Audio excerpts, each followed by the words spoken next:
Breaking Barriers, The Students for a Democratic Society, a National History Day project by Katya Marusic. Intro and Thesis.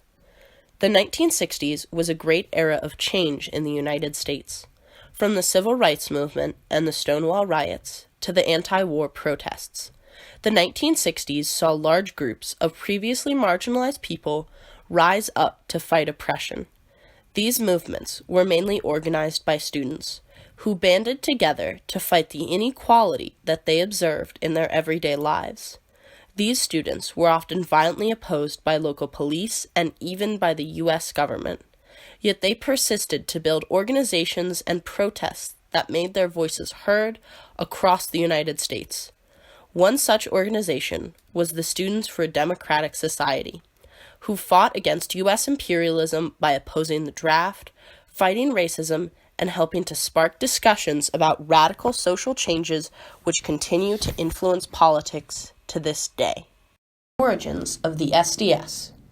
The SDS was begun as a student branch of the League for Industrial Democracy, called the Student League for Industrial Democracy, or the SLID. The League for Industrial Democracy was a group focused on liberating the working class and boosting the power of laborers. However, soon after its creation, ideological rifts began to form between the League and the Student League. As a result, the SLID rebranded itself as the Students for a Democratic Society, or the SDS, with a new independent manifesto and mission. It held its first meeting in 1960 at the University of Michigan at Ann Arbor. Here, the fledgling organization elected its first president, Alan Haber. However, it was not until 2 years later that the organization wrote its political manifesto, the Port Huron Statement. The founding document for the SDS was the Port Huron Statement.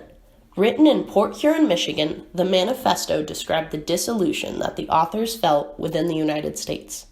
The opening lines read, "We are people of this generation, bred in at least modest comfort, housed now in universities, looking uncomfortably at the world we inherit." The document was mainly spearheaded by Tom Hayden, a student at the University of Michigan and later president of the SDS. This document outlined the university as the center of youth politics and gave focus to the various liberally minded students and pushed many to groundbreaking action.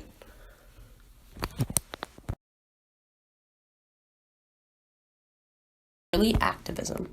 In the beginning, the SDS was categorized by a multitude of focuses within the organization.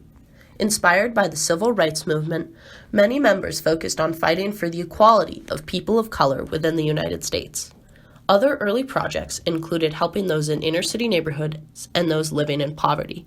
Despite these wide-ranging views on how the SDS could have the greatest impact, the issue which would define the SDS and allow it to truly break barriers would soon become apparent. The anti-war movement. The presidency of Lyndon B. Johnson in 1963 saw an escalation in the conflict in Vietnam and an increase in the conscription of young Americans. The draft mostly impacted poor, uneducated young men, and despite most of its members being less affected white middle-class college students, the Vietnam War began to function as the spark which the SDS would use to inspire broader social change.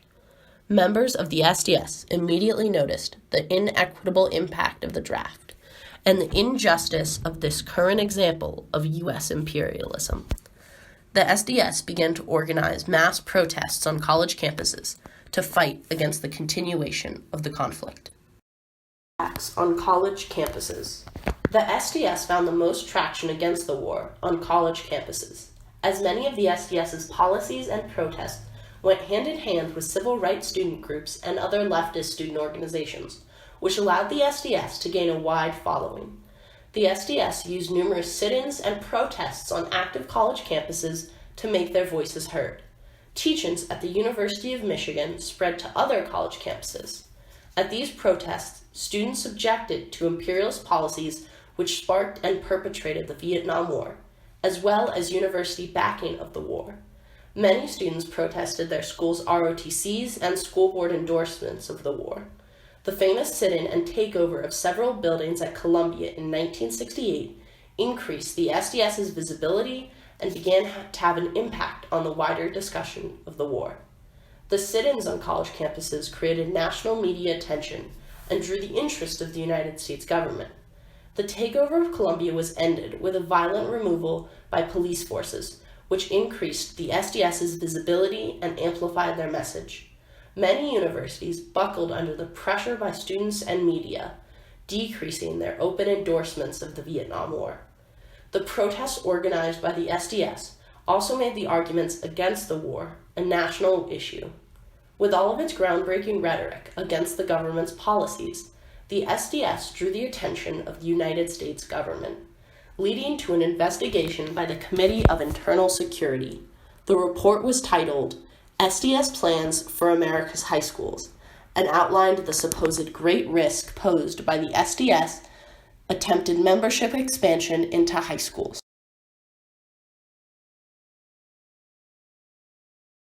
The breakup of the SDS.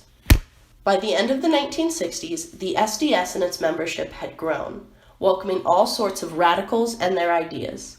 However, rising Maoist influence drove a large wedge between hardcore communists and slightly more moderate members of the group. These dueling ideas of where to take the SDS caused a split in the group, dooming the organization. As the 1960s came to an end, the SDS slowly splintered along ideological lines and quickly dissolved entirely. One such splinter group was the Weathermen, a highly radical and violent faction of the organization who split away from the rest of the SDS.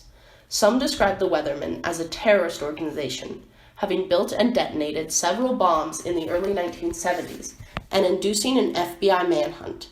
Despite the Weathermen's continued resilience, for the rest of the SDS, there was no hope. By the early years of the 1970s, no full iteration of the SDS was functioning. The SDS was dead. Later impact on society, the women's movement. Within the SDS and other activist groups, many women felt like their voices were not being heard or understood. The predominantly white and male leadership of these leftist groups often responded in a hostile manner to discussion of women's issues, feeling that it was an attack and took focus away from their work. Many men in the radical left held rather misogynistic ideas of women and their roles in the organization. Outright hostility and suppression of early feminists within these organizations was common, as well as discrimination against women and the barring of women from leadership roles. Two women who became exhausted by the misogyny found within these groups wrote an essay titled Sex and Caste, a Kind of Memo, which outlined many radical women's growing frustrations with the lack of focus on women's issues and gendered stereotypes many supposedly radical men held. The anger around the misogyny within these organizations helped spark the women's movement of the 1970s, which fought against gendered stereotypes and for greater access to abortions. Lasting impact, modern student movements. The 1960s saw a wave of activism and political awakening. The echoes of the civil rights movement and the hippie movements rang loud in many people's ears. Today, we see a similar drive by students on a wide range of issues. Climate change, racial equality, gender issues, gay rights, and education equity all have seen revivals in interest among students. But without the SDS and other student movements, there would be no space in public discourse for modern students to make their voices heard. The SDS and organizations like it carved a space in societal conversations for students to speak their minds, without the threat of arrest and police violence. These early organizations inspired and continue to inspire countless students to take action and break barriers on countless issues they face in society today. Thank you.